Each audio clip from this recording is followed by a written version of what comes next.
없을 때 좀 해. 안녕하십니까, 가스박사입니다.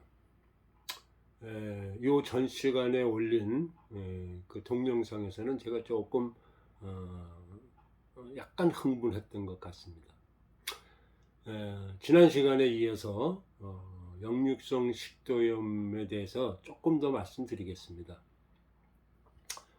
우유팩에 가는 스트롱을 꽂고 조금만 눌러도 우유가 이 긴 스트롱을 통해서 금방금방 올라옵니다.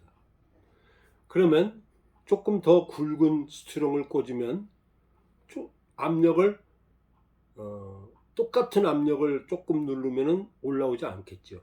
압력이 전달이 안 되니까요.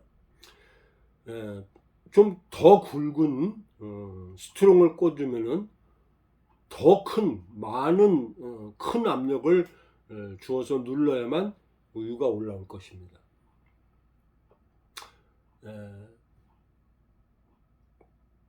우유통을 팩을 다 벌리면 아무리 눌러도 우유는 조금밖에 안 올라올 것입니다. 이렇게 다른 것은 공기의 기압의 차이일 것입니다. 기압의 차이입니다.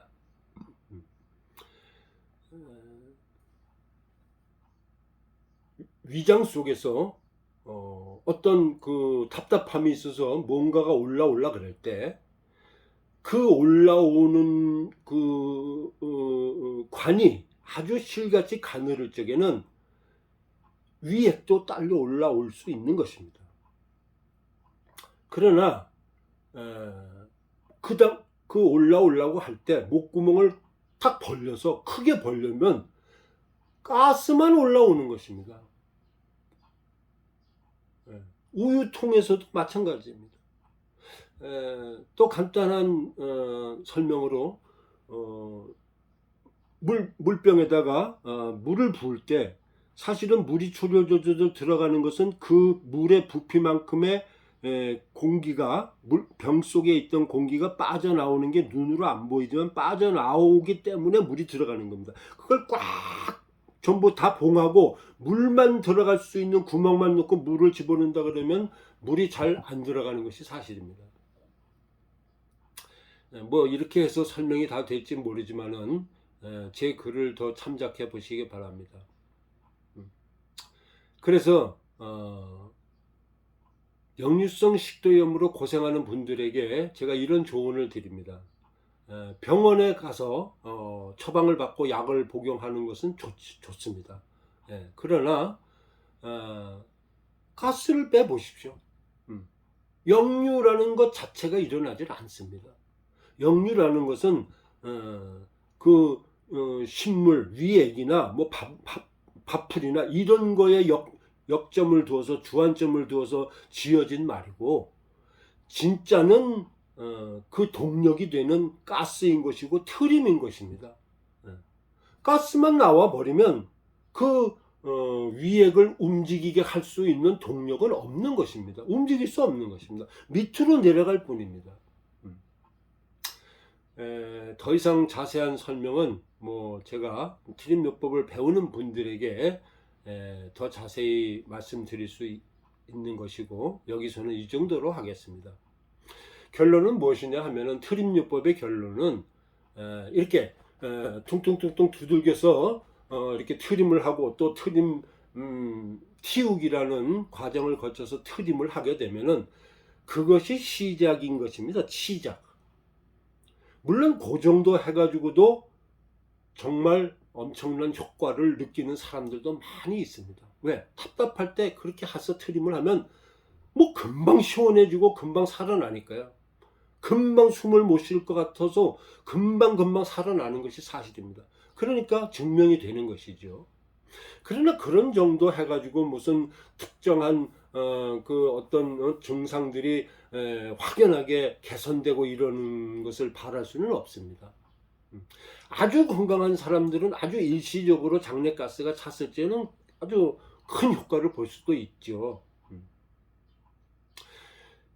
트림요법은 그렇게 시작이 되는 것이고, 그렇게 시작을 해서 뭐 이렇게 두들기는 것부터 시작을 해서 뭐 이렇게 어깨를 움직이는 거, 고개를 움직이는 거, 그 다음에 전체 뭐 등 근육을 움직이는 거, 그 다음에 아랫배를 어떻게 작동시키는 거, 그 다음에 하복부를 어떻게 작동시키는 거, 또 하복부를 어떻게 압력을 가하는 거, 그게 두들기는 것만이 아니고 여러 가지 방법으로 근육을 자극하는 방법들을 통해서 트림을 끌어올리는 것입니다. 그리고 그 똑같은 설명을 할지라도 그것을 습득하고 그것을 수련해 나갈 때 개인적인 편차가 원체 많습니다. 그래서 제가 어떻게 합동으로 놓고 10명, 20명, 뭐 30명을 놓고 강의를 하지 않는 이유가 거기에 있고 1대1로만 가르쳐 왔고 또 전화상으로 설명을 자세하게 해가지고 진도를 좀 더 늦추더라도 효과적인 수련이 되도록 유도하고자 해서 퍼스널 트레이닝 시스템으로 개인 맞춤 시스템 뭐 많이 있지 않습니까? 개인 맞춤 뭐 처방도 있고 뭐 트레이닝도 있고 이 트림요법은 특히 더 그렇습니다. 개인적인 편차가 많아서 1대1로 제가 설명을 하고 또 그 습득하는 능력에 따라서 진도를 나가는 것입니다. 젖을 먹는 아이에게 대짜부짜 이유식을 먹일 수 없는 거 아니겠습니까? 이제 이유식을 먹는 아이에게 대짜부짜 뭐 쌀밥과 고기를 막 먹으라고 할 수는 없지 않습니까? 걸음마도 못하는 아이에게 뭐 이렇게 하면 이렇게 뛰는 것이고 이렇게 하면 100m고 뭐 이렇게 뛰는 것은 1000m 뛰는 것이 있고 이게 설명이 되겠습니까? 말이 안 되는 것이죠. 성장 과정이 건너뛰기 쉽지 않은 것이고 성장 과정은 다 그 단계가 있듯이 트림요법도 똑같습니다. 어떤 사람은 빨리빨리 크는 것이고 어떤 사람은 빨리빨리 알아듣는 것이고 어떤 사람은 빨리빨리 단계를 높여가는 것입니다. 또 그렇지 않은 사람은 그렇지 않은 대로 나름대로의 고충도 있는 것입니다. 그것을 전부 획일적인 방법으로 설명하려고 해서는 안 됩니다. 그걸 전부 정형화시켜서 대입하려고 하면 안 되는 것입니다. 저는 감히 이렇게 말씀드립니다. 제가 트림요법을 연구하면서 깨우친 역사의 발전이 무엇일까? 저는 이렇게 나름대로 생각해 봤습니다. 획일성과 정형화된 사회로부터 다양성으로의 발전이었다. 역사의 발전에 대해서 정의를 한 사람들이 많겠지만은 저는 저 나름대로 제가 책에서 읽어본 적은 없는데 제가 깨달았습니다. 역사의 발전이라는 것은 획일성으로부터 다양성으로의 발전이겠구나. 그리고 의학뿐만이 아니고 거의 모든 인간 사회의 모든 것들이 다 단계가 있고 과정이 있는 것입니다. 물론 뛰어넘을 수 있는 특별한 사람들도 있죠. 예외가 많이 있죠.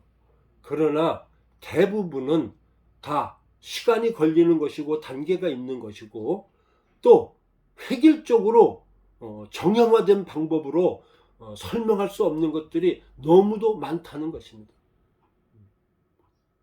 감자를 먹으면은 가스가 많이 생기고 소화불량이 생기는데 감자가 좋다고 감자를 자꾸 먹게 하면 되겠습니까?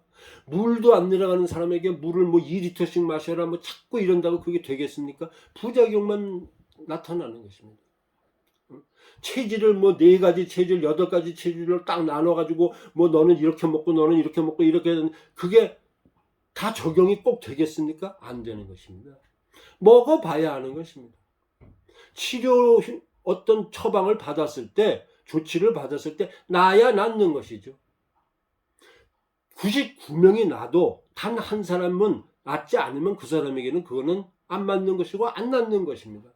나야 낫는 것입니다. 저는 이것을 트림요법에 100% 적용을 합니다. 트림요법을 배워서 정말 효과가 그 개인에게 나타나고 그 개인이 인정해야 효과가 있는 것이라고 저는 말합니다. 효과가 없으면 그건 뭐 배우지 말아라. 계속할 필요 없다.